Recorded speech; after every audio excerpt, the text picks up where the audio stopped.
श्री गणेशाय नमः। राजा स्पर्श माँ भगवती के पुजारी थे और रात दिन महामाई की पूजा किया करते थे। माँ ने भी उन्हें राजपाट, धन दौलत, ऐशो आराम के सभी साधन दिए थे।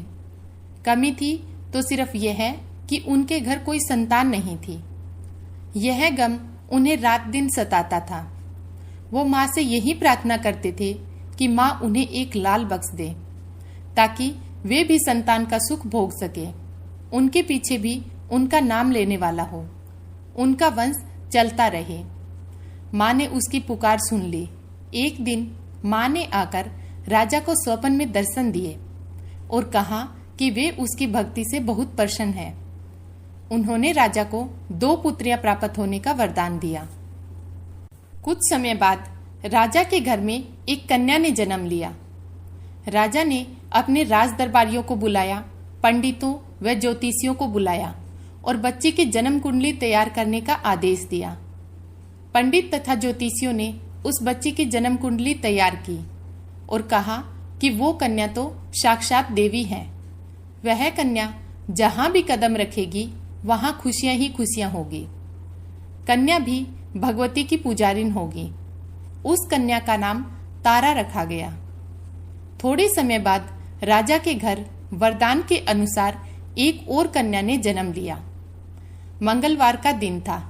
पंडितों और ज्योतिषियों ने जब जन्म कुंडली तैयार की तो वे उदास हो गए। राजा ने उदासी का कारण पूछा तो वे कहने लगे कि यह कन्या राजा के लिए शुभ नहीं है।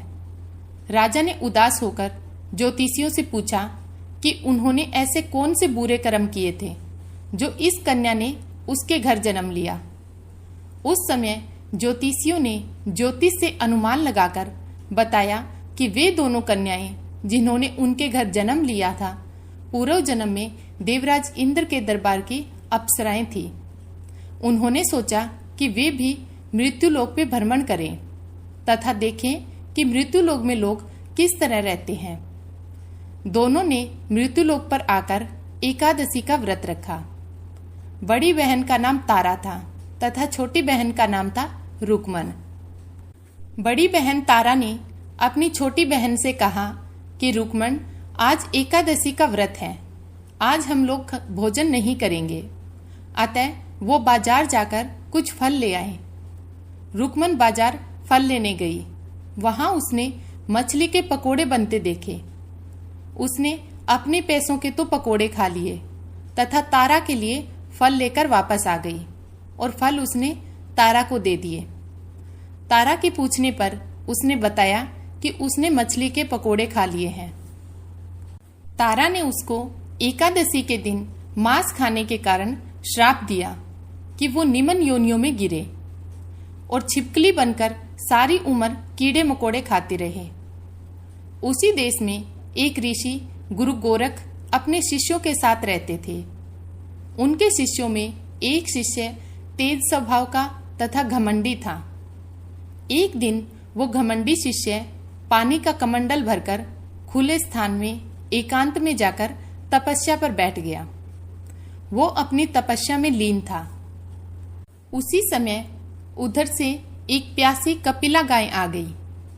उस ऋषि के पास पड़े कमंडल में पानी पीने के लिए उसने मुंह डाला और सारा पानी पी गई।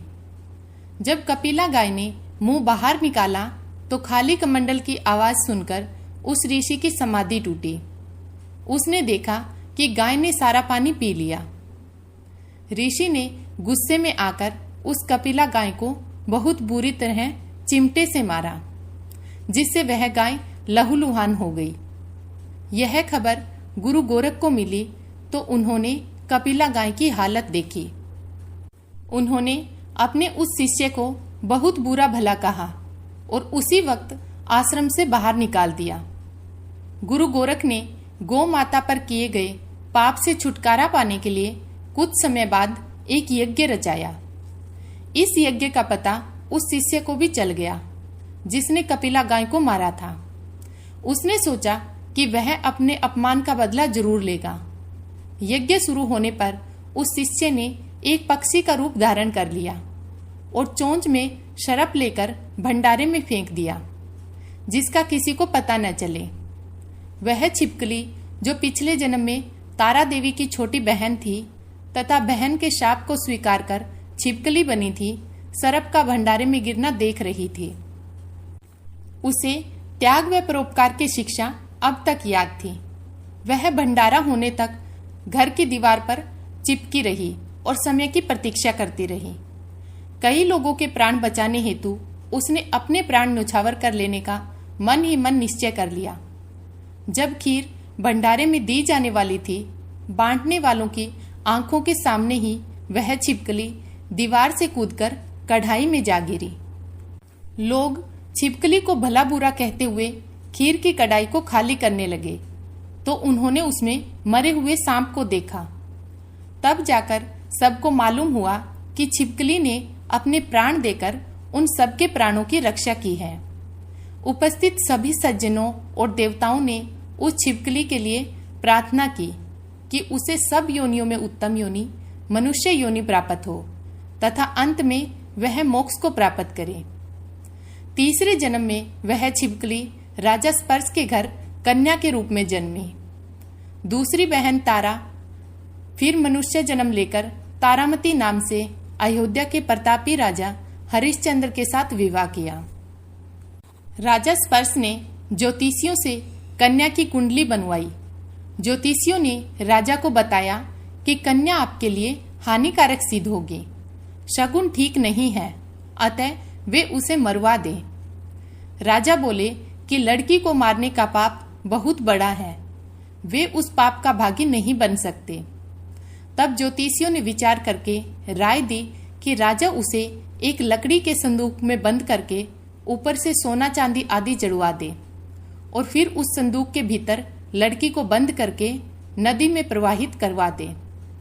सोने चांदी से जड़ा हुआ संदूक अवश्य ही कोई लालच में आकर निकाल लेगा और राजा को कन्यावध का पाप भी नहीं लगेगा। ऐसा ही किया गया और नदी में बहता हुआ संदूक काशी के समीप एक भंगी को दिखाई दिया तो वह संदूक को नदी से बाहर निकाल लाया। उसने जब संदूक खोला तो सोने चांदी के अतिरिक्त अत्यंत रूपवान कन्या दिखाई दी। उस भंगी के कोई संतान नहीं थी। उसने अपनी पत्नी को वह कन्या लाकर दे दी। पत्नी की प्रसन्नता का ठिकाना न रहा। उसने अपनी संतान के समान ही बच्ची को छाती से लगा लिया। मां भगवती की कृपा से उसके स्तनों में दूध उतर आया। पति पत्नी दोनों ने प्रेम से कन्या का नाम रुक्को रख दिया। रुक्को बड़ी हुई तो उसका विवाह हुआ। रुक्को की सास महाराजा हरिश्चंद्र के घर साफ सफाई का काम करती थी। एक दिन वह बीमार पड़ गई तो रुक्को महाराजा हरिश्चंद्र के घर काम करने के लिए पहुंच गई। महाराज की पत्नी तारामती ने जब रुक्को को देखा तो वह अपने पूर्व जन्म के पुण्य से उसे पहचान गई। तारामती ने रुक्को से कहा कि वो उसके पास आकर बैठे। महारानी की बात सुनकर रुक्को बोली कि वो एक नीच जाति की भंगिन है, भला वह रानी के पास कैसे बैठ सकती है। तब तारामती ने उसे बताया कि वह उसके पूर्व जन्म की सगी बहन थी। एकादशी का व्रत खंडित होने के कारण उसे छिपकली की योनि में जाना पड़ा। जो होना था वो तो हो चुका, अब उसे अपने वर्तमान जन्म को सुधारने का उपाय करना चाहिए और भगवती वैष्णो माता की सेवा करके अपना जन्म सफल बनाना चाहिए। यह सुनकर रुक्को को बड़ी प्रसन्नता हुई और जब उसने उपाय पूछा तो रानी ने बताया कि वैष्णो माता सब मनोरथों को पूरा करने वाली है। जो लोग श्रद्धा पूर्वक माता का पूजन व जागरण करते हैं उनकी सब मनोकामना पूर्ण होती है। रुक्को ने प्रसन्न होकर माता की मनोती मनाते हुए कहा कि यदि माता की कृपा से उसे एक पुत्र प्राप्त हो गया तो वो माता का पूजन व जागरण कराएगी। माता ने प्रार्थना को स्वीकार कर लिया। फलस्वरूप 10वें महीने उसके गर्भ से एक अत्यंत सुंदर बालक का जन्म हुआ, परंतु दुर्भाग्यवश रुक्को को माता का पूजन व जागरण कराने का ध्यान न रहा। जब वह बालक 5 वर्ष का हुआ तो एक दिन उसे माता निकल आई। रुक्को दुखी होकर अपने पूर्व जन्म की बहन तारामती के पास आई और बच्चे की बीमारी का सब वृतांत कह सुनाया। तब तारामती ने पूछा कि उससे माता के पूजन में कोई भूल तो नहीं हुई। इस पर रुक्को को 6 वर्ष पहले की बात याद आ गई। उसने अपराध स्वीकार कर लिया। उसने फिर मन में निश्चय किया कि बच्चे को आराम आने पर जागरण अवश्य करवाएगी। मां भगवती की कृपा से बच्चा दूसरे दिन ही ठीक हो गया। तब रुक्को ने देवी के मंदिर में जाकर पंडित से कहा कि उसे अपने घर माता का जागरण करना है, अतः वे मंगलवार को उसके घर पधार कर कृतार्थ करें। पंडित जी बोले कि वहीं 5 रुपए देती जाए। पंडित जी उसके नाम से मंदिर में ही जागरण करवा देंगे, क्योंकि वह एक नीच जाति की स्त्री है, इसलिए वे उसके घर में जाकर देवी का जागरण नहीं कर सकते। रुक्को ने कहा कि माता के दरबार में तो ऊंच नीच का कोई विचार नहीं होता। वे तो सब भक्तों पर समान रूप से कृपा करती है, अतः उनको कोई ऐतराज नहीं होना चाहिए। इस पर पंडित ने आपस में विचार करके कहा कि यदि महारानी उसके जागरण में पधारे तो वे भी स्वीकार कर लेंगे। यह सुनकर रुक्को महारानी के पास गई और सब वृतांत कह सुनाया। तारामती ने जागरण में सम्मिलित होना सहर्ष स्वीकार कर लिया।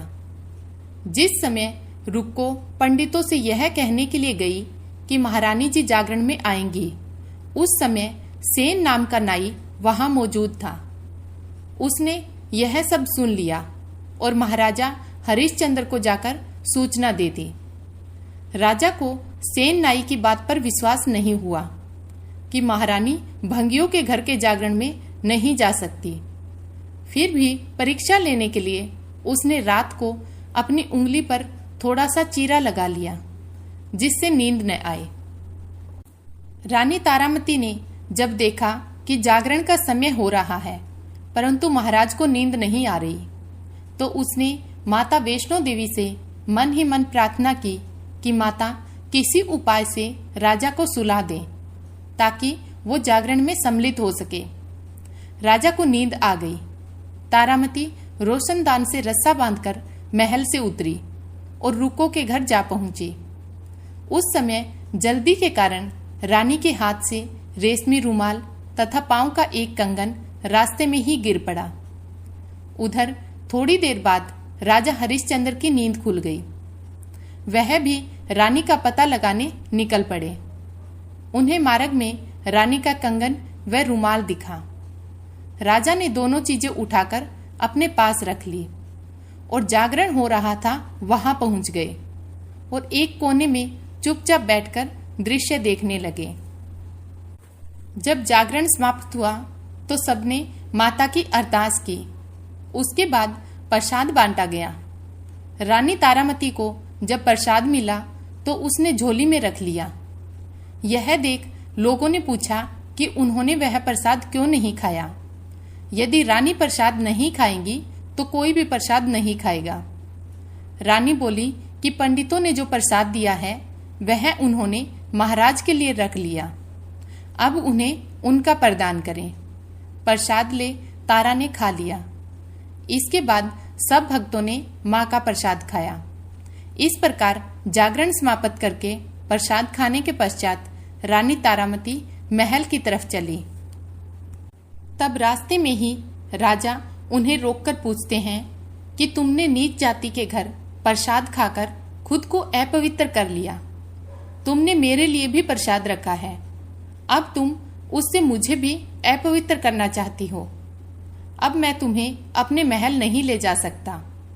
यह बोलते हुए जब राजा ने रानी की झोली को देखा तो उन्हें प्रसाद की जगह गुलाब, चंपा जैसे अनेक फूल और कच्चा चावल व सुपारियां नजर आती हैं। इस चमत्कार को देखकर राजा हैरान हो जाते हैं। फिर राजा चुपचाप रानी को अपने साथ महल ले जाते हैं। वहां रानी बिना माचिस के ही माता रानी के सामने दीप जलाकर राजा हरिश्चंद्र को और हैरान कर देती हैं। फिर रानी बोलती हैं कि माता के दर्शन करने के लिए बहुत बड़ा त्याग करना पड़ता है। इसके लिए आपको अपने बेटे रोहितास की बलि देनी होगी, तभी माँ दुर्गा आपको साक्षात दर्शन देगी।